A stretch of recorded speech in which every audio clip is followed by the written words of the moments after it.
It started as a calm morning, the kind that makes you believe nature's on your side. The air was cool, the pines dripping with dew, and the sky stretched out like a fresh-washed canvas. I remember tightening the straps on my pack and saying to Mark, "We'll cross before the sun warms it up too much." The stream below shimmered silver between the rocks, no more than knee-deep and singing over the stones. We'd crossed it before, without trouble, using a fallen log as a bridge. Easy, predictable. But streams have a way of changing their mind faster than people do. Halfway across, the water was already colder than I expected. It bit through my boots and numbed my toes, but that was fine. I figured it'd wake me up better than coffee ever could. Mark was a few paces behind, his old canvas pack squeaking with every step.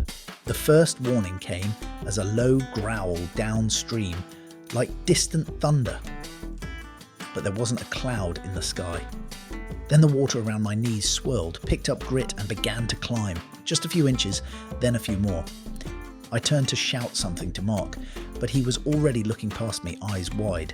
Behind him, the log bridge we'd used last season had vanished beneath a rolling sheet of brown water. "Move!" I yelled, trying to keep my footing as the current pressed harder against my legs.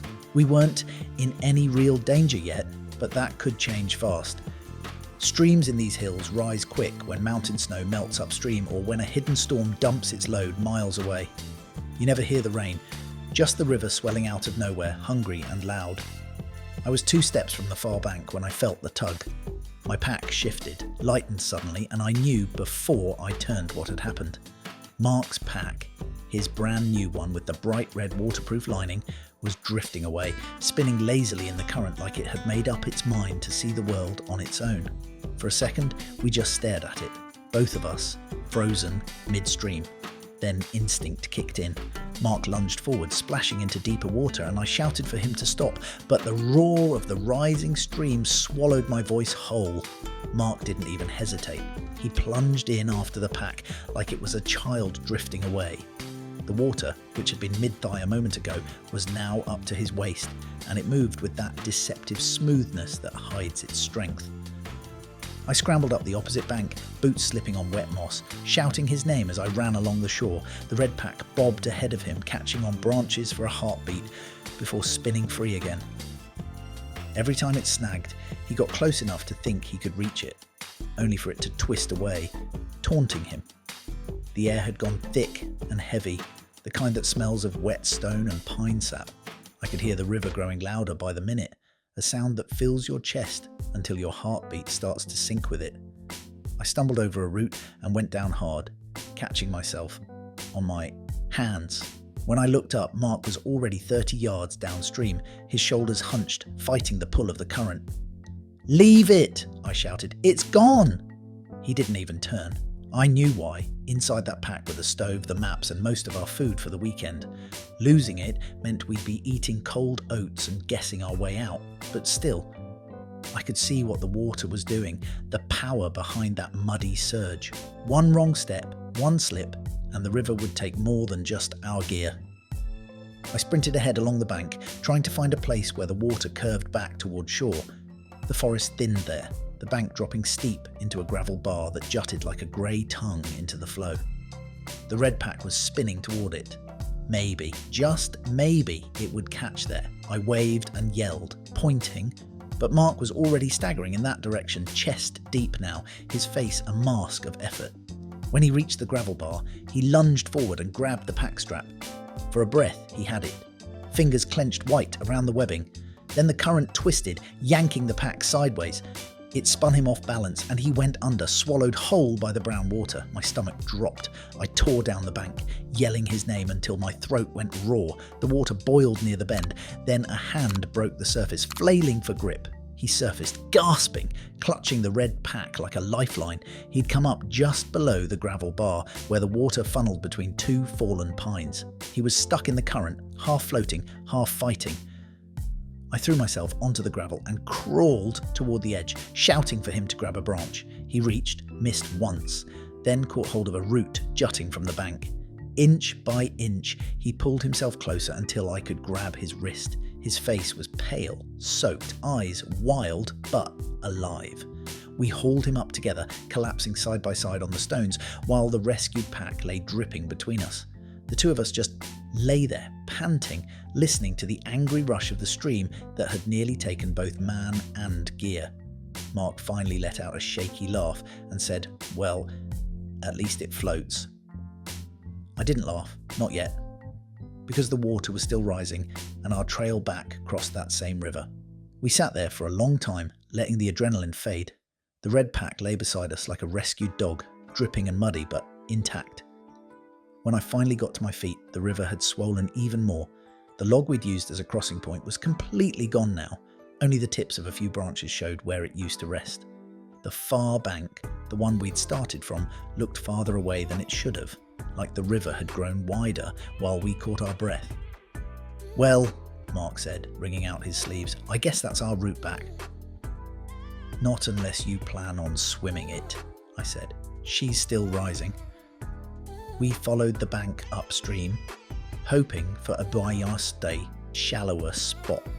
The ground turned spongy beneath our boots, every step sinking into wet moss and silt. The air smelled heavy with rain, even though the sky above was still blue. Somewhere far off, thunder rolled, so faint it might have been my imagination, but the hair on my arms told me it wasn't. Somewhere upstream, a storm was feeding this beast. The forest around us pressed close, all birch and pine and wet ferns brushing our knees. Every now and then, we'd hear the deep, hollow boom of a log rolling in the current. It made the river sound alive, restless. After half an hour, we came to a narrow bend where the water was calm on the surface, but moving like a conveyor belt underneath. We could have waded it earlier in the day, easy. Now it looked like liquid glass, dark, deep and fast. Mark crouched and tossed a stick in. It shot away and disappeared around the bend before we could blink. He looked up at me, and neither of us said anything for a while. We both knew the truth. We weren't crossing that anytime soon. I dug out my map, soaked, the ink bleeding into ghostly smears, and tried to remember the lay of the land. There was a game trail that wound higher into the hills, parallel to the water.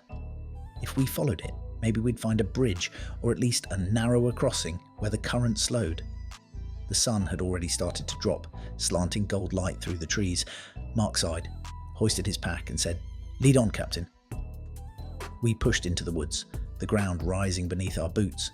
Every few minutes, we'd catch a glimpse of the river through the trees, brown and seething, following us like a shadow.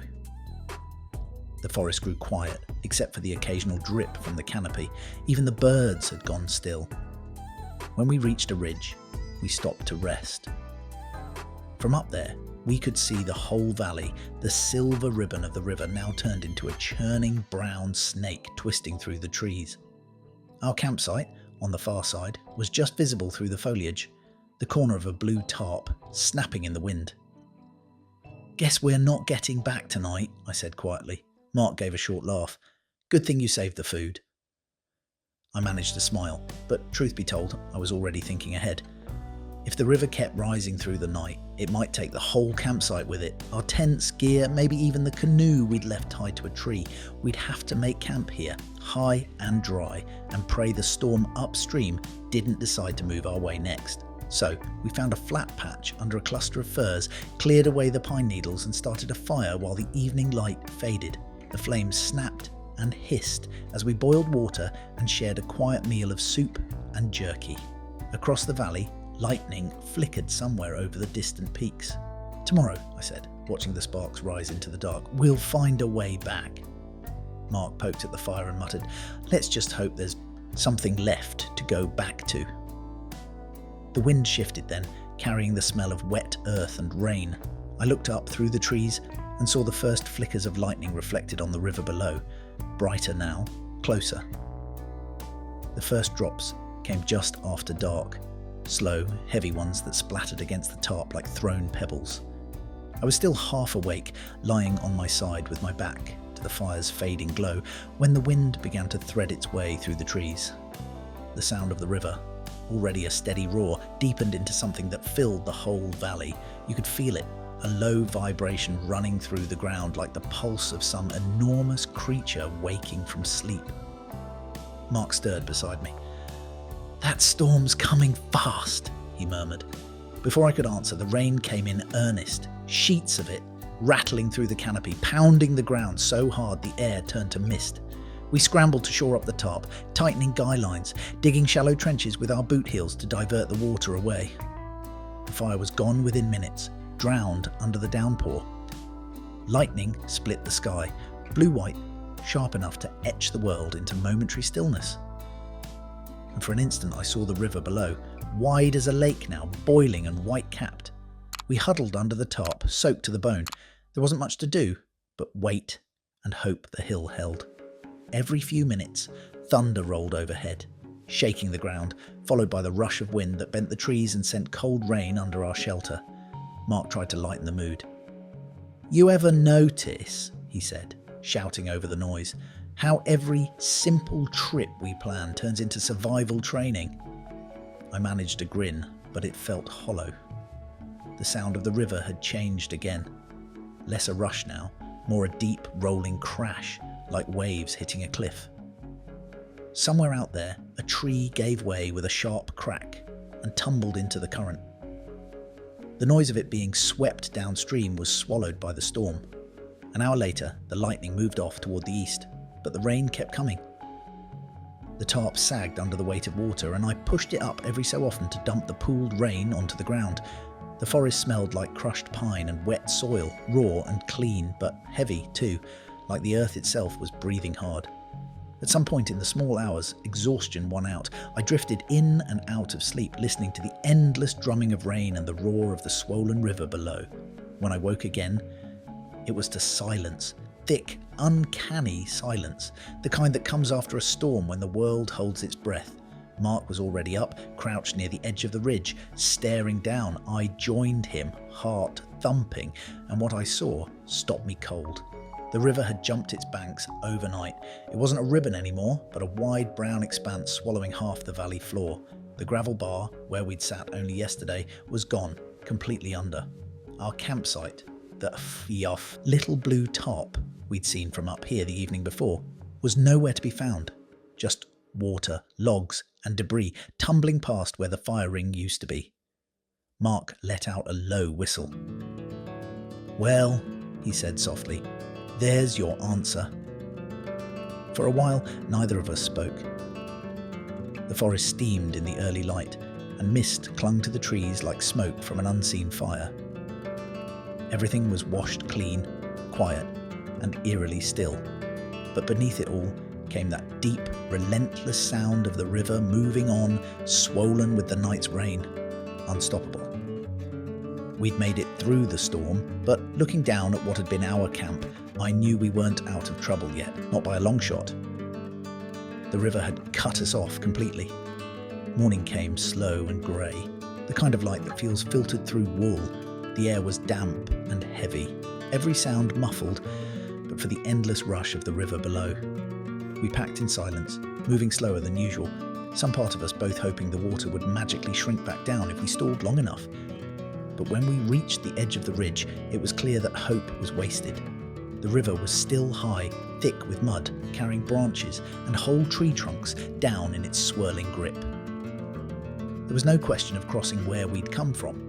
The current alone could sweep a moose away. I traced our position on the soggy map, the ink now so faint it was more memory than guide.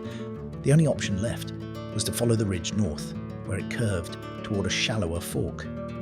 Maybe there the river spread wider and slowed. Maybe. We started walking. The forest steamed under the warming sun, wet leaves dripping on our shoulders as we picked our way through the underbrush. Every now and then, the trees opened enough to show the river below, still swollen and brown. Around noon, we heard something new, the faint clatter of metal on rock. We stopped, listening. It came again, faint but unmistakable. Mark grinned. "That's not water," he said. "That's people." We followed the sound, bushwhacking down a steep slope until we came to a clearing where the river forked into two channels. On the near side, half buried in driftwood, was an old footbridge, one of those makeshift backcountry crossings made from steel cables and planks. It was crooked, missing a few boards, but it was standing. The sight of it just about made my knees weak. We approached cautiously, testing each step. The bridge swayed and creaked, but it held. Halfway across, I looked down. The water was still a monster, roaring past beneath my boots, but at least from here it couldn't reach us. When we reached the far side, we just stood there a while, letting the relief sink in. The sun had broken through at last, turning the wet leaves to gold. For the first time in 2 days, I felt warm again. Our old campsite was gone without a trace. We found the canoe about 100 yards downstream, half buried in silt, but still tied to what was left of the tree. Everything else, the tents, the fire ring, even the path to the water, had been scoured clean. The river had taken what it wanted and left only smooth stones behind. Mark dropped his pack and sat down hard, staring at the wreckage. "You think we'll ever learn?" he asked. I laughed quietly, shaking my head. "No. But maybe that's the point." We spent the rest of the afternoon cleaning up what little we had left, then sat beside the water as it slowly began to fall, revealing the outlines of rocks and sandbars once more. The forest was alive again. Birds calling, wind whispering